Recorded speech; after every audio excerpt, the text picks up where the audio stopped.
Welcome to Revenue Rehab, your one-stop destination for collective solutions to the biggest challenges faced by marketing leaders today.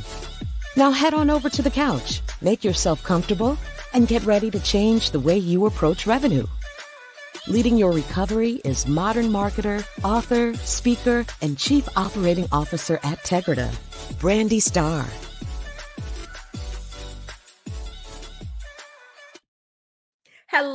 Hello, and welcome to another episode of Revenue Rehab.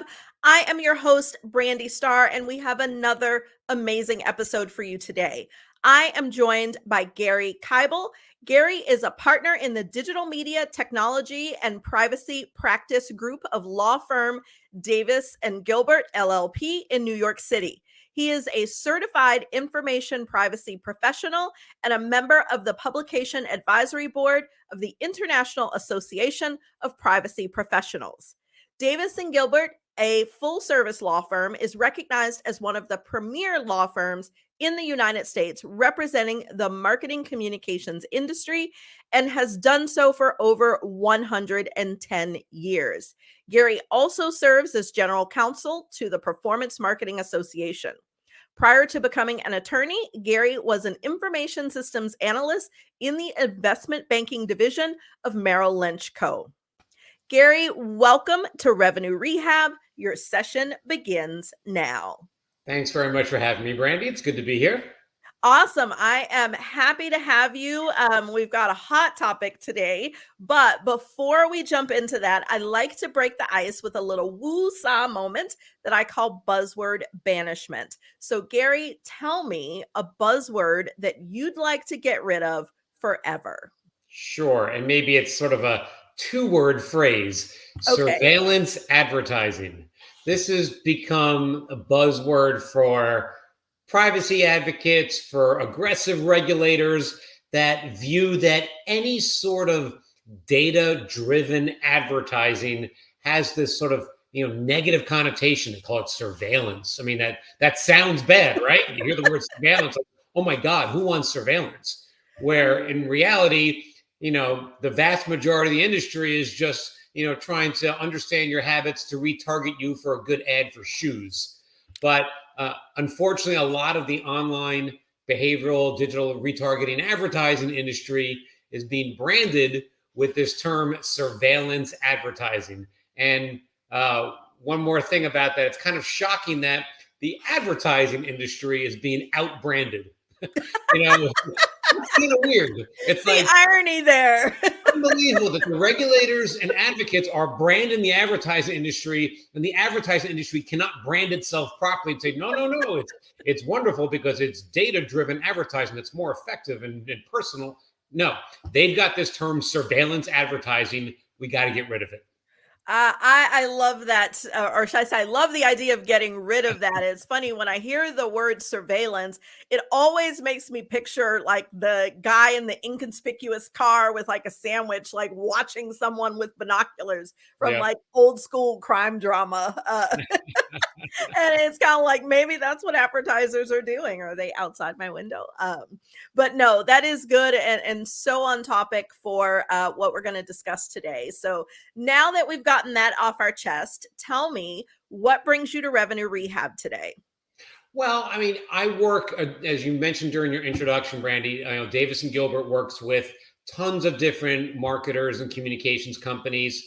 I spend, and the group that I work with spends their day working with ad agencies and brands and media companies on every single part of their marketing communications work, whether it's sweepstakes and promotions or talent and union issues or licensing or advertising claim substantiation. And I focus primarily on privacy and data security, which in the advertising industry has just gotten bigger and bigger and bigger. I've been doing this probably for over 20 years now. And when I first started doing it, like privacy was this little sliver of the concerns. And I had to explain to people that, yes, there is a privacy issue, but there weren't many laws to deal with it. And now I don't have to explain to people what I do. When I say I'm a privacy attorney, they go, I get it. And I say, and I focus mostly on the advertising marketing industry. And they go, oh yeah, definitely, I get it. Because everybody knows, you're on a website, you're looking at something, then you take out your phone and in your Facebook feed, miraculously, you have an ad for that thing you were looking at on the website. Yes, and as a consumer, I have such a love-hate relationship with it because, on one hand, it's like you kind of hate it because like stuff is following you around the web. But on the other hand, like you can make it work for you. Like I can remember I needed a new travel backpack and I had some really specific requirements. And so I literally just went and just clicked around on the top two, websites for that kind of product and just waited for the ads. And then they served them up and I found the perfect bag. So like, there are some positives and negatives there. But before we get to talking about that, I believe in setting intentions. It gives us focus, it gives us purpose, and most important, it helps our audience to understand what they should expect from our conversation today. So what would you like our listeners who, are CMOs and VPs of marketing, what would you like them to take away from our discussion?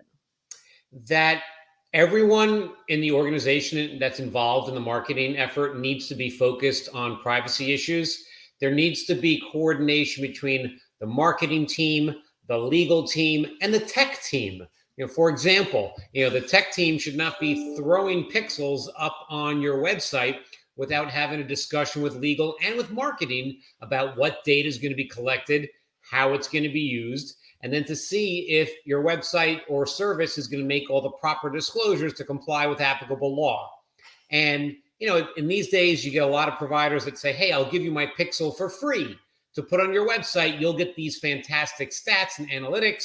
I get to suck out data, which I get to use from your website.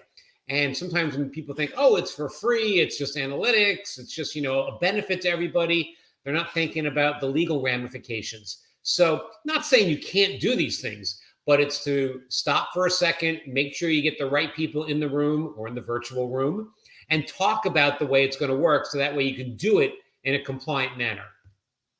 Okay. Yeah. And I know I can think back, email marketing is our sweet spot at Tegrita. And I can think about when I first started, using email as a channel, going through legal was like the pain in the bottom part of the process that at that time just didn't seem to make sense. It always seemed like legal was just nitpicking some wording. And so fast forward to now where these things are a whole lot more prevalent and much bigger because now we have so many different technologies. I think it is something that especially the more junior marketers who are the ones that are hands-on and doing things don't really think about, because to your point, I have seen those like, oh, there's this great browser plugin, or, we should add this on here to track this other thing.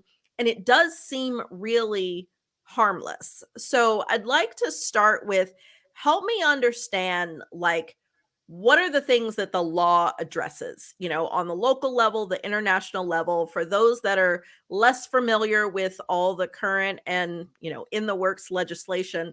Let's lay a little bit of a foundation around what we need to be thinking about. Sure, that's a good point. And there'll be a lot of acronyms that I'm going to throw out here. So, you may be familiar in Europe with the GDPR. People have heard about that, the General Data Protection Regulation. It's a comprehensive privacy law that applies to all processing of personal data in the member states. The law has been in effect almost 5 years. In the United States, we don't have an equivalent federal privacy law. We have different sectoral laws in different issues, like you just mentioned, email marketing. We have federal laws about collecting personal information from children. If you've ever gone to a doctor's office, you fill out the HIPAA consent forms. There are things in financial services, but there's not one overarching federal privacy law that would apply to all marketing activities. The closest thing we have is the Federal Trade Commission enforces the Federal Trade Commission Act. And there's one sentence that says they're allowed to regulate deceptive and unfair practices in or affecting commerce. That one sentence is what they use to regulate privacy law because they have nothing else. So if you have a privacy policy that says, we're not going to give your email address to anybody else, and it does, that's deception. If you collected personal information and you had a security breach, that could be unfairness. This same standard of deception, unfairness is what's used to regulate all of advertising. If you have a car commercial and it says the car goes 0 to 60 in 4 seconds, but it actually takes 10 seconds, that's deception. So it's really a really vague standard on the federal level. So what's happened as a result is that states are jumping into this void. And California was the first one to jump into this void. So California enacted 3 years ago the CCPA, the California Consumer Privacy Act. And that was the nation's first standalone comprehensive consumer privacy law. And being how big California is, it's almost becoming a de facto national standard. I don't want to put down anybody in other states, but if North Dakota had passed the first comprehensive consumer privacy law, the industry might have ignored it. But you can't ignore California. And so I'll continue with the history here a little bit. So what's happened is California was the first, and then no federal law has been passed. So all the other states are looking around thinking, we want to get in on the act as well. And so now there's a total of 5 states that have passed comprehensive consumer privacy laws. In addition to California, there's Virginia, Colorado, Connecticut, and Utah. Add that together, they cover about almost 20% of the US population. So this is becoming a serious issue. These laws are phasing in. I mentioned that CCPA from California became effective 3 years ago. There's a new California law that's going to become effective this year. Virginia's law actually became effective 2 weeks ago on January 1st. And Colorado, Utah, and Connecticut become effective later this year. So right now, the industry kind of running around like, chicken with their head cut off because they've got so much to do. And there are all these new requirements that are going to be coming down the pipe that are going to apply to marketers and brands. Okay. And I know I was reading, trying to understand all the acronyms, and I saw that there's talks around ADPPA. That is something that seems to be in the works at the federal level. Did I understand that correct? Correct. And I may actually get what it stands for incorrect. I think it's the American Data Privacy Protection Act. I think that actually is it. Okay. So this was, there have been many, many bills proposed in Congress, but usually most of them don't make it out of committee, never get voted on by the full chamber. This one, the ADPPA, really had a lot of traction because it was a bipartisan bill. It was a very comprehensive consumer privacy law, and it seemed to have traction and it was going to go someplace. Then we had the midterm elections, Congress turns over, and there were some 2 major stumbling blocks that even the bipartisan group was having a hard time getting their hands around. Number one is, would they allow what's called a private right of action? Meaning, would the law allow individuals to sue if there's a violation? And if you allow individuals to sue, you're basically allowing class action lawyers to show up and sue. And of course, businesses don't want that. They don't want, the floodgates to open with this new law and then suddenly all the class action lawyers show up. The second thing they had to compromise on was preemption. Is this federal law going to preempt all the different state laws that have been passed? And so there was a real difference of opinion. The California delegation in Congress did not want preemption because they said, hey, we've got this awesome law in California. We spent a lot of time and effort to make this work. We don't want it to go away. And so they came up with a compromise that there would be preemption, but the private right of action would not kick in for, I think, 3 or 4 years. And that seemed to be a decent compromise, but then the clock was running out on Congress, midterms came around, and then you got to start again in the new Congress. So if I was to look into my crystal ball, I would say I don't expect this law to be passed this year. Maybe there's a chance this happens in 2024, but my own personal pro-business, biased view is that I think a federal law that preempts all these other state laws would be so much easier for businesses to implement. And I think it's be more beneficial to consumers because it's so confusing to consumers when there's all these different standards. These 5 laws don't line up with one another. So it's not as if a client says to me, Gary, what's the strictest law? I'll just go with that standard. Isn't California the strictest? Well, actually, it's not. There are elements of the other states that are actually stricter. And the challenge is these laws do not line up perfectly. So you need to work to deal with compliance on multiple different points here. Yeah, and I think that that is what has stemmed a little bit of the panic for marketers because, there are some unscrupulous marketers out there that don't care about the law and, just try to find their way around it. But for most people, they want to be ethical marketers. And I know, like, when CCPA first came out, I had multiple clients asking, well, do we just need to exclude California from our marketing efforts? And what does that look like? How does that impact our potential for revenue? And, so there's so many now that more states are doing it. It's like, to your point, it's about 20% of the population. No business is going to say, well, just screw that. We're not going to market to 20% of the people. And so it is a lot of panic around what do we need to do? How do we need to, make sure that we stay compliant without becoming legal people, and how do we stay agile, because that's the big thing in marketing is things change so fast.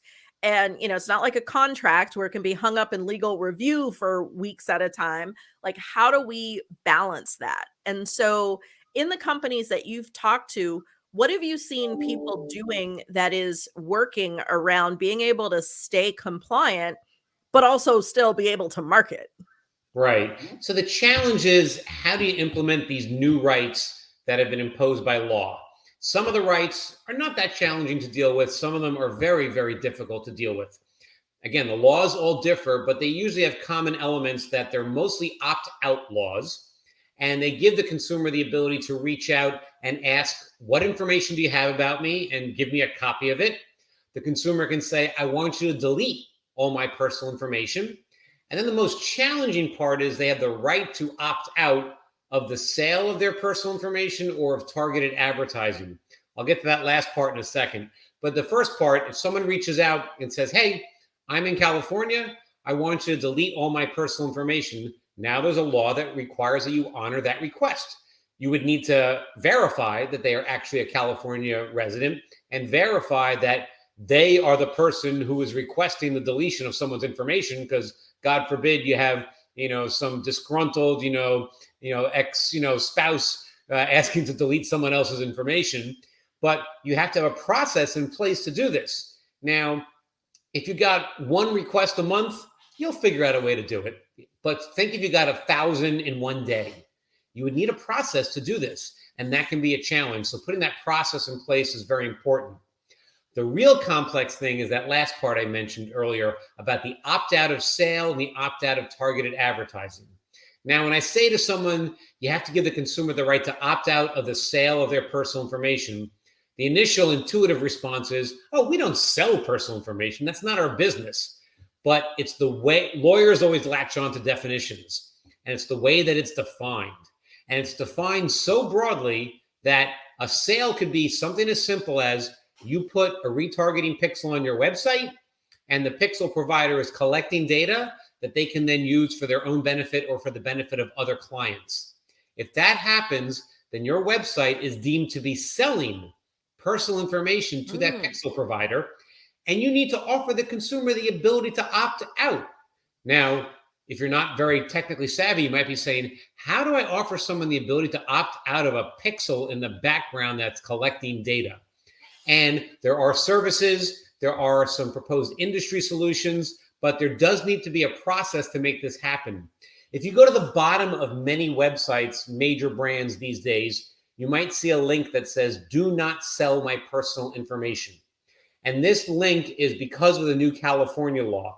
And when you click that link, there has to be a process for you to be able to opt out of the cookie and pixel data being sold off to these other parties. So this is challenging to implement, and using third-party services is what people often do.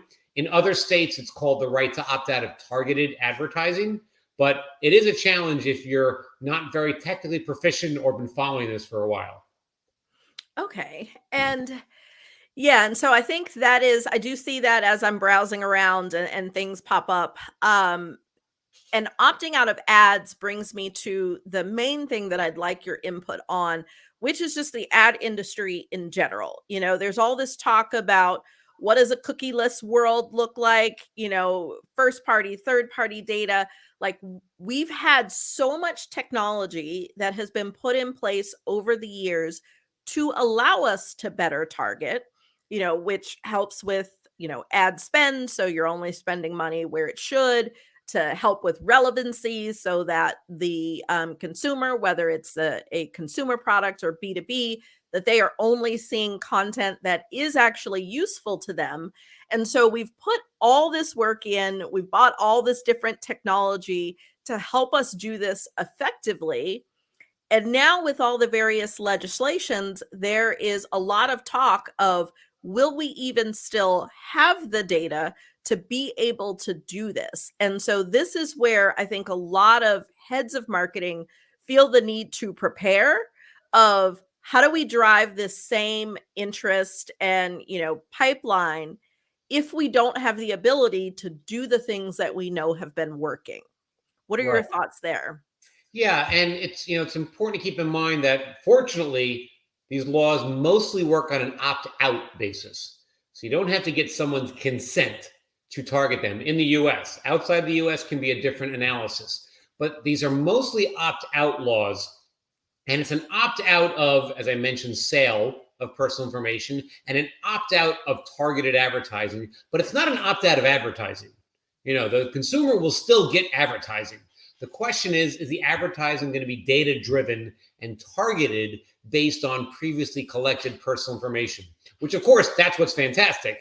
Going back to our example of browsing the website, look at your Facebook feed, you get that targeted ad. It works. It's fantastic. And again, I'm more of a pro-business bent. To quote a line from a famous movie, Rudy, I'm 5 foot nothing and 100 and nothing.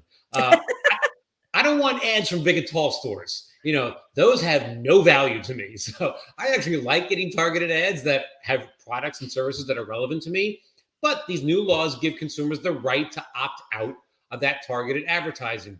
And the reality is most consumers don't opt out, but putting in place the compliance mechanism to offer them that ability to opt out, that's what's really difficult. And then what do you do if they do opt out? Well, then you're not doing data-driven targeted advertising.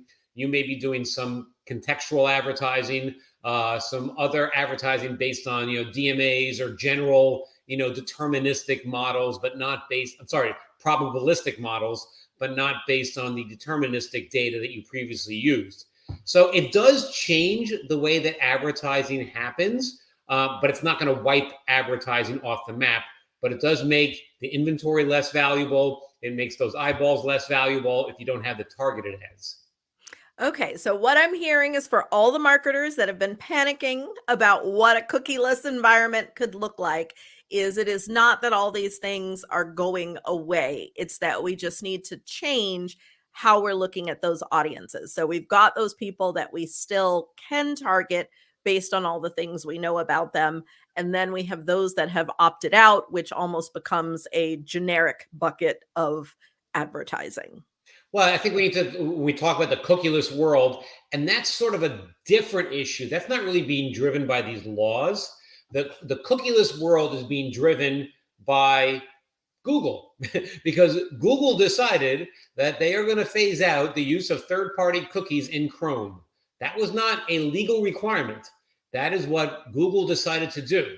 So being pushed into that cookie-less world is because Google has decided on a change. Just like you probably noticed with starting, it was about 2 years ago, you started to get pop-ups on your iOS device saying, are you going to consent to this app tracking you across other devices? That was not because of a legal change in the law. That's because Apple changed their policy. They used to allow app providers to collect what's called the identifier for advertising, the IDFA. They would allow them to collect that on an opt-out basis. Basically, if you didn't want the app to collect it, you had to go into your iOS settings and turn on limit ad tracking. But Apple, on their own, decided we're going to change from an opt-out model for the IDFA to an opt-in model. And that made it harder for marketers to authenticate users on the iOS ecosystem. So we sort of have two things going on at once. We have new laws that are making things more challenging, and then we have industry on their own making changes that make more challenging. When you're a marketer sitting in the middle, then yes, your head is spinning because, oh my God, everything I used to love doing is now becoming more challenging. Yeah, and it almost feels like, every year there is some uproar about some change. Like I remember, CCPA, GDPR, even with email when Apple made the change to advertising opt-in and even the auto opens with email. And then it's like every year there's something that seems to change, whether it's legal or someone major in the industry that kind of shakes this all up. And I think your point that I agree with is that it is that combination of things that really has people in a bit of a turmoil. Yeah, I mean, your head really needs to be on a swivel in this industry, especially in the ad tech world, because it's just changing so much and we never know what's going to happen next. There could be new laws that are passed later this year. There could be another major change from one of the very large portals that everybody uses in their advertising campaigns that'll require a change. Because again, while Apple and Google made those changes on their own, they weren't required by law. When they make a change, it's almost the same as the impact of law because every marketer uses those services and you have to comply with their rules. Otherwise, they will kick you off of their platforms. Yes, agreed. And I want to actually jump back to something you said in the beginning. You talked about the importance of the relationship between marketing, technology, and legal in being able to manage all the stuff that is tied to the various laws. Can you talk a little bit more about what good looks like in that relationship? Sure. So hopefully your in-house counsel at your company, if you do have in-house counsel, are approachable and friendly. Like, hey, lawyers are not all bad people. We are normal people. We have flesh and blood. We have families. We have pets. So yes, we are human beings too. We don't just live at night and wear black capes. So uh, you should develop a relationship with your legal because look, it's much better to talk about these things in advance than at the end when suddenly a regulator's knocking on your door. There's something happening on the website. Legal had no idea about it, or there was some marketing campaign you did which wasn't run by legal, and now you have a big problem. I mean, that's how you get, big fines for a company or people lose their jobs. So talk about things in advance. Hopefully your counsel is willing to work with you. They're not just going to be sitting there with a rubber stamp that says no. They're going to find the solution to get you to where you need to do, to where you want to be. So I think having that open dialogue and discussing, how are we targeting consumers? What data is involved? Who are the other partners we're working with? How does this campaign unfold? It's really important because at least when I work with clients, oftentimes we can get to where you want to go. There just may need to be some steps to get there. So if you haven't already done it, and I know a lot of us are in the virtual world now, but I'll make an old school reference, walk down the hallway, knock on the lawyer's door, introduce yourself, and develop that relationship. So I love it. I love it. And then the last question that I have for you is we've talked about, the things we need to do to get it right. What's the danger if we don't? Like, for anyone that may not be aware of what the risk is, can you kind of summarize what that could look like? Sure. And, for someone like me that works a lot on privacy disclosures and policies and things like that, we always joke that consumers never read privacy policies. The only one who reads privacy policies are plaintiff lawyers, regulators, judges. They will read it. And unfortunately, that's the reality. So, what can go wrong? Well, if things are not right, you could get a consumer class action if the claim is ripe for a class action. And class action lawyers are looking for one thing and one thing only: money. That's all they want. It's under the guise of protecting consumers. And look, this is my personal opinion and I'm biased, but it's under the guise of protecting consumers. It's really to get money. Regulators have a different motivation. Regulators are trying to protect the consumers. And the way they protect the consumers is by enforcement actions and fines and making companies take corrective measures. The challenge is if you have a class action lawyer coming after you, they can be made to go away with money. If you have a regulator coming after you, they are not motivated by money and they have endless resources. So they're not going to say, gosh, this is too expensive to go after this company with this regulatory action. They have endless resources. They will keep going until they get the solution that they want. And so to you as a company, to a brand, to a marketer, it's going to be time and expense. I mean, at best, it'll just be legal costs and time and effort for people in your company. And at worst, it could be fines, it could be corrective action, and it could really disrupt your business.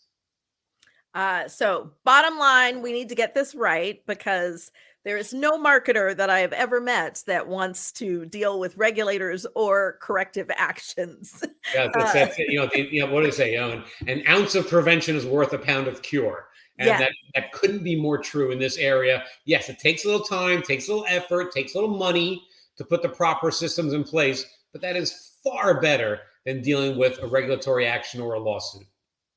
Well, perfect. And talking about our challenges is just the first step, and nothing changes if nothing changes. So in traditional therapy, the therapist will give the client some homework, but here at Revenue Rehab, we like to flip that on its head and ask you to give us some homework. So I'd love to hear, what would be your one action item for our listeners, that one takeaway, first thing that they can do to make sure that they are, that they are doing the right things when it comes to privacy and ad legislation.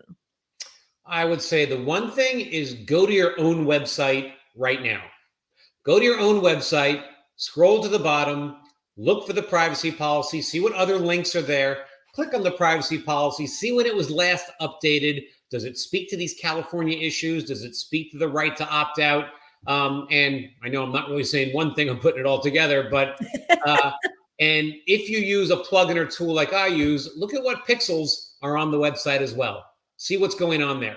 And that might give you a sense of whether or not you're in a good position or a bad position. You might be in a good position if the privacy policy was updated in the last few months and there are ways for consumers to exercise their rights. You might be in a very bad position if it says this privacy policy was last updated in 2017 and it's only 3 paragraphs long. So take a look.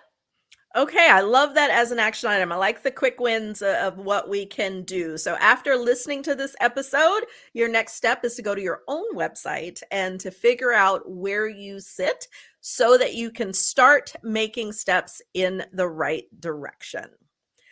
Gary, I appreciate that, and I have enjoyed our discussion so much, but that's our time for today. But before we go, can you tell our audience how to connect with you?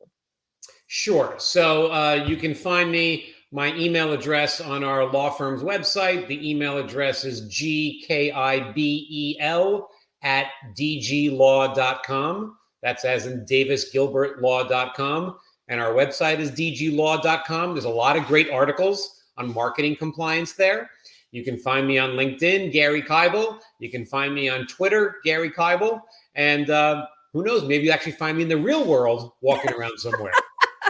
Well, we will at least we will add the links to you in the digital world in the show notes. So for anyone listening, you'll be able to connect with Gary and to tap into the wealth of information that is on the DG Law website. So Gary, thank you so much for joining us today. Thanks very much for having me, Brandi. This was great. Awesome. And thanks everyone for joining me. I hope that you have enjoyed my discussion with Gary. I can't believe we're already at the end. See you next time. Bye-bye. You've been listening to Revenue Rehab with your host, Brandi Starr. Your session is now over, but the learning has just begun.